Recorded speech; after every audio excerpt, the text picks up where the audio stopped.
Assalamualaikum warahmatullahi wabarakatuh. Di sini perkenalkan, nama saya Nurul Hawaid, NIM 22 dari KKNT 100 UTM. Saya akan mengenalkan mengenai kepedulian terhadap lingkungan. Negara Indonesia merupakan negara yang mempunyai luas 1.900 juta kilometer per jam. Nah, kemudian negara Indonesia mempunyai ragam budaya.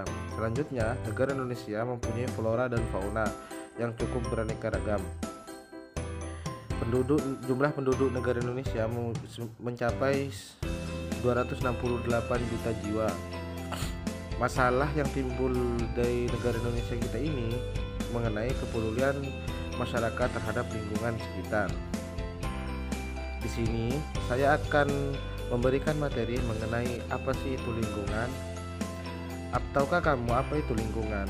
Nah, lingkungan itu adalah sebuah lingkungan yang ada di sekitar kita, di mana di dalam lingkungan tersebut terdapat banyak makhluk hidup dan semua yang mempengaruhi kehidupan di dalamnya. Contohnya seperti manusia, hewan, dan tumbuhan.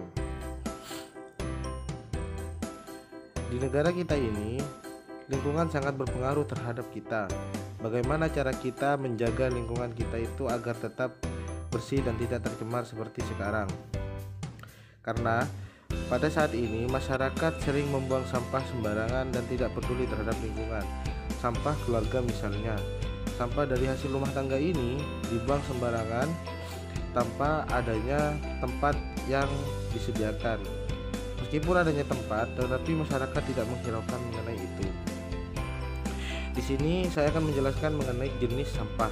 Yang pertama ada sampah anorganik, yang kedua ada sampah organik, yang ketiga ada sampah B3. Apa sih itu sampah organik? Nah, sampah organik ini adalah sampah yang mudah terurai secara alami dan tidak memakan waktu lama. Contohnya seperti apa? Contohnya seperti buah-buahan, hewan yang sudah mati, dedaunan, dan makanan yang alami. Nah, di sini kemudian yang selanjutnya sampah anorganik, sampah yang sulit terurai secara alami. Nah, sampah yang sulit terurai secara alami ini adalah contohnya seperti styrofoam, kaleng bekas, ban, dan plastik. Nah, di sini para perurai tidak dapat merurai sampah ini secara cepat dan dapat terurai secara maksimal. Yang ketiga, sampah B3, sampah yang terdiri dari bahan beracun dan berbahaya. Nah, sampah B3 ini seperti jarum suntik, bakteri, dan hal-hal yang beracun lainnya. Oke, di sini saya akan menjelaskan mengenai karakteristik sampah B3. Biasanya sampah B3 itu mudah meledak, mudah terbakar, kemudian bersifat infeksius dan beracun. Dan yang paling pasti ini adalah sampah yang paling berbahaya. Jadi kita harus tahu apa itu sampah B3 agar kita tidak dapat mendekatinya. Produksi sampah di Indonesia pada tahun 2016 yaitu 65 juta ton, dan itu terus meningkat setiap tahunnya. Sungguh sangat miris, bukan? Apakah kamu tahu bahaya sampah terhadap manusia dan lingkungan? Tentunya ada bahaya yang ditimbulkan oleh sampah terhadap manusia dan lingkungan. Ketika sampah dibuang sembarangan, maka merebak bau yang tidak sedap dan virus itu menyebar kemana-mana. Dan yang lebih parah lagi, apabila ada lalat itu akan membawa virus tersebut. Ketika hinggap di makanan, maka lalat itu akan menyebarkan virus-virus atau bakteri-bakteri yang berasal dari sampah.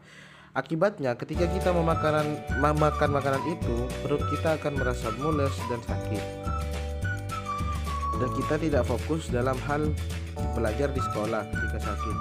Ada juga yang menyebabkan gatal-gatal di kulit kita. Yang lebih parah lagi, kita dapat dirawat inap di puskesmas atau rumah sakit terdekat karena di dalam tubuh kita tersimpan bakteri jahat. Selanjutnya, yang paling saya miris di negara kita ini, banyak ibu rumah tangga membuang sampah di sungai, dan ini bisa menyebabkan banjir. Marilah kita mulai sekarang berpikir secara sehat, berpikir secara peduli terhadap lingkungan, memilah sampah sebaik mungkin.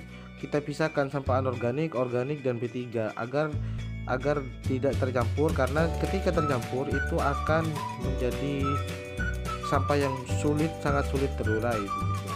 Ketika kita ini peduli terhadap lingkungan, maka kitalah yang akan menjadi penyelamat bumi, dan ini kita lakukan untuk anak cucu kita nanti, tidak karena kita sekarang.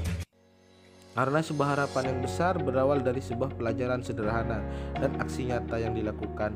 Kalau bukan kita yang peduli dan menjaga lingkungan saat ini, siapa lagi? Mari kita jaga lingkungan, dan kita jaga lingkungan semaksimal